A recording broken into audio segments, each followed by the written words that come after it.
Salut à tous et bienvenue dans l'épisode 21 de mon défi 30 photos en 30 jours et aujourd'hui nous allons voir la retouche de cette photo de papillon.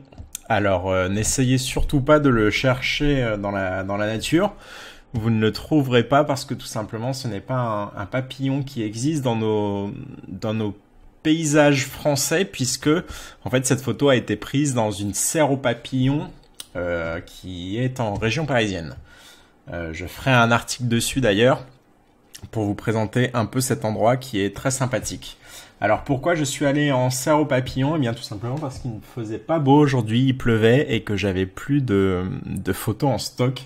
Je suis vraiment avide en ce moment, le défi devient un petit peu compliqué, je vous l'avoue. Surtout que j'ai du mal à trouver des espèces animales différentes à chaque fois. J'habite en région parisienne donc c'est un peu compliqué de trouver des animaux, donc voilà, j'ai fait avec les moyens du bord. Alors c'est parti, donc pour cette retouche nous allons voir, ça va être une retouche un petit peu classique, hein. De toute façon au bout du 21e épisode en 21 jours on commence à avoir fait le tour de ma façon de retoucher les photos, mais pour cet épisode nous allons voir tout simplement en fait comment retirer ici ce bout de feuille qui moi ne me plaît pas trop.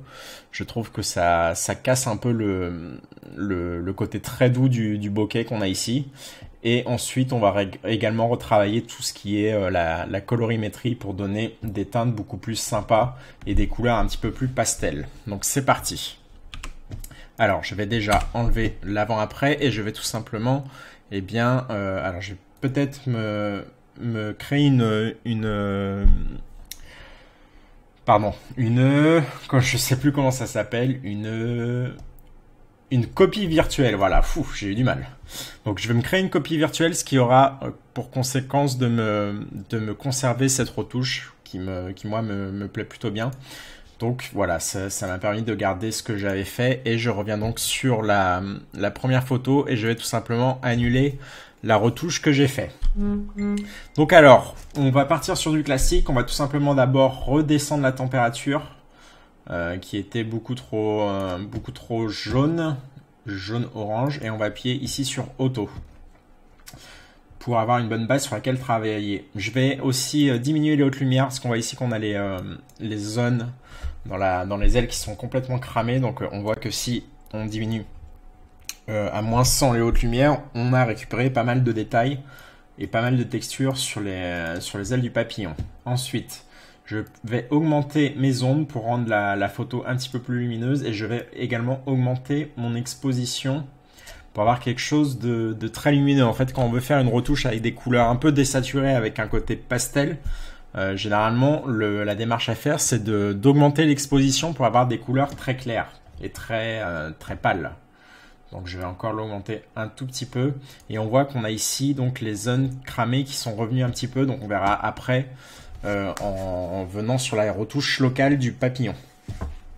Alors je vais également diminuer ma saturation, alors peut-être pas autant, mais si on va sur une valeur de moins 20 et on va augmenter du coup la vibrance pour contrebalancer ça, comme ceci, et je vais aller descendre mes noirs pour récupérer du contraste. D'ailleurs je vais booster le contraste et surtout je vais mettre, comme à mon habitude, pas mal de clarté, ce qui va me donner beaucoup plus de contraste dans mon bokeh. On le voit si je le pousse ici, on récupère quand même des zones, ce qui permet de texturer beaucoup mieux le bokeh. Donc je vais pas le mettre autant, je vais peut-être aller sur une valeur de 20, ce qui sera largement suffisant. Ensuite, on va donc aller supprimer ce bout de feuille qui est très dérangeant. Donc, on va utiliser, comme d'habitude, l'outil suppression des défauts. Alors, je vais mettre un contour progressif un peu plus grand et surtout, je vais augmenter la taille de mon pinceau pour aller ici sélectionner toute ma zone. Et donc, on va essayer de trouver une partie qui pourrait bien correspondre et qui va nous permettre donc de bien se fondre avec le reste de la photo. Alors, c'était pas évident, j'avais un petit peu galéré la première fois que j'avais retouché la photo. Donc, on va essayer de retrouver une zone qui convient bien. Et je vais peut-être tout simplement diminuer mon contour progressif. Non, l'augmenter justement. Comme ceci. Alors peut-être pas autant puisqu'on a ici le bout de la feuille qui réapparaît, donc on va le diminuer un petit peu, voilà, comme ceci. On va appuyer sur terminer et on voit ici qu'on a une zone de démarcation qui n'est pas très belle. C'est tout simplement en fait cette feuille, le bout de la feuille là qui a été dupliqué ici. Donc je vais tout simplement reprendre mon outil correction des défauts et puis je vais aller sélectionner que cette partie là. Et donc vous voyez que ça m'a bien supprimé ma feuille comme il faut. Alors c'est pas non plus parfait, mais il faudrait prendre le temps. Je pense que le mieux aurait été de passer par Photoshop, mais pour avoir une vidéo courte, en fait, je vais rester sur Lightroom. Si on le savait pas avant qu'il y avait une feuille, je pense qu'on ne le voit pas. Donc pour moi ça me va pour le tuto, c'est largement suffisant. Ensuite, on va aller dans l'onglet TSL. Et je vais aller tout simplement sélectionner mon vert, alors la luminance de mon vert, et je vais l'augmenter très légèrement pour rajouter encore un petit peu de luminosité. Et surtout, je pense que je vais aller changer la teinte de ce vert-là. Donc, on pouvait partir sur quelque chose d'un petit peu monochrome comme ça dans les teintes. Je trouvais que ça marchait bien aussi.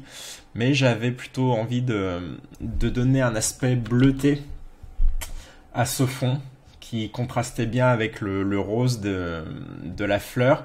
Alors j'avais testé au niveau de la teinte donc de changer manuellement la couleur de mon vert, mais en fait ça avait tendance à retravailler ici le bout de l'aile, ce qui ne me plaisait pas trop. Donc je suis allé tout simplement faire un virage partiel. Donc virage partiel, et dans les ombres je rajoute une teinte bleutée et vous voyez que ça m'applique bien dans les zones ici une teinte un peu plus froide et beaucoup plus bleutée, ce qui moi me plaît beaucoup parce que ça contraste justement avec ce rose. Donc je pense que par contre la luminance de mon vert, j'ai dû annuler une étape en trop, donc vous voyez que la luminance de mon vert a été annulée. Donc je vais rééclaircir cette zone là comme ceci et je vais retourner dans les réglages de base et je vais diminuer un petit peu ma saturation pour pas avoir des couleurs trop pétantes non plus. Alors peut-être pas autant, ou je vais tout simplement, voilà, je vais réaugmenter un petit peu ma vibrance. Ensuite on va aller retoucher localement le papillon. Donc on voit ici que les ailes du papillon, les noirs des ailes du papillon ne sont plus très noires, elles sont un petit peu grises. Et surtout, on a les zones cramées qui le sont encore à nouveau. Et on a ici l'œil qui est un peu trop sombre. Donc, on va tout simplement passer par, comme d'habitude, un filtre radial. Donc, je vais tirer un grand filtre radial pour retravailler l'aile du papillon séparément. On va voir les différentes parties séparément aujourd'hui. Et je vais tout simplement baisser mes noirs, ce qui me rajoute donc beaucoup plus de contraste. Et je vais diminuer à nouveau mes hautes lumières à fond, et surtout je vais pas faire comme la dernière fois sur le tuto précédent, je vais rajouter tout de suite du contour progressif. Voilà, Alain se reconnaîtra dans cette histoire. Voilà, donc on appuie sur terminer et on regarde un petit peu l'avant-après. Donc avant, après, ça m'a rajouté un petit peu plus de contraste dans mon aile. Ensuite je vais aller retoucher donc l'œil que je trouvais trop sombre, et bien pour faire ça on va tout simplement encore utiliser un petit filtre radial qu'on va placer sur l'œil. Je vais donc remettre mon contour progressif et je vais tout simplement augmenter les ombres. Bon, alors on va zoomer pour voir un peu ce qu'on fait. Alors mon œil est pas très net, la mise au point est peut-être un petit peu plus loin ici au niveau des poils, mais bon, pour les besoins du tuto, ça passe largement, et ça sera un affichage sur Facebook. Donc on n'a pas besoin non plus la photo ne sera pas affichée en taille réelle, elle sera affichée comme ça et de ce niveau-là. On voit pas que l'œil n'est pas forcément très net, donc c'est pas trop dérangeant. Alors je vais reprendre mon outil filtre radial et je vais rajouter du contraste, comme ceci, baisser mes noirs et surtout augmenter mes hautes lumières pour vraiment rajouter de la force et de l'éclat dans l'œil. Ensuite, qu'est-ce qu'on peut faire? Eh bien écoutez, je pense que je pense que la retouche est plutôt terminée. Alors je vais peut-être essayer autre chose. Je vais faire un filtre ici dégradé et je vais booster ma clarté pour rajouter encore un petit peu de contraste dans ce bokeh qui est dans le bas de la photo. Je vais rajouter également du contraste manuellement. Et je trouve que ça rajoute en fait un peu plus de texture. On a ici une zone qui est assez sobre, assez unie. Et j'aime bien que le bas de la photo contraste avec le haut de la photo et qu'on ait ici une zone un petit peu plus texturée. Alors je vais par contre diminuer la saturation puisque comme je vous l'ai déjà souvent expliqué, rajouter du contraste a tendance à rajouter de la saturation à la photo. Donc je vais tout simplement diminuer ma saturation comme ceci. Voilà, je pense que la retouche est terminée. On aura peut-être cette zone là qui pourrait être un petit peu changée. On a une tache un petit peu plus sombre, donc je vais voir s'il n'y a pas moyen de faire quelque chose avec un filtre radial à nouveau comme ceci. Donc je vais mettre du contour progressif et je vais tout simplement réaugmenter mes ombres et mes noirs pour unifier l'ensemble. Alors voilà, on va faire un avant-après. Donc on voit qu'on a une photo qui est quand même beaucoup plus réussie. On a un travail beaucoup plus sympa et je vais essayer de voir si je peux. Alors je me souviens plus du tout comment on fait. Si je sélectionne les deux, il me semble qu'on peut comparer deux photos ensemble, mais je ne me souviens plus comment on fait. Ah si, peut-être ici. Non. Je ne sais plus comment on fait. Bon, c'est pas grave. Je rechercherai et puis je ferai peut-être un tuto. Ah, si, voilà, c'est celle-là. Voilà.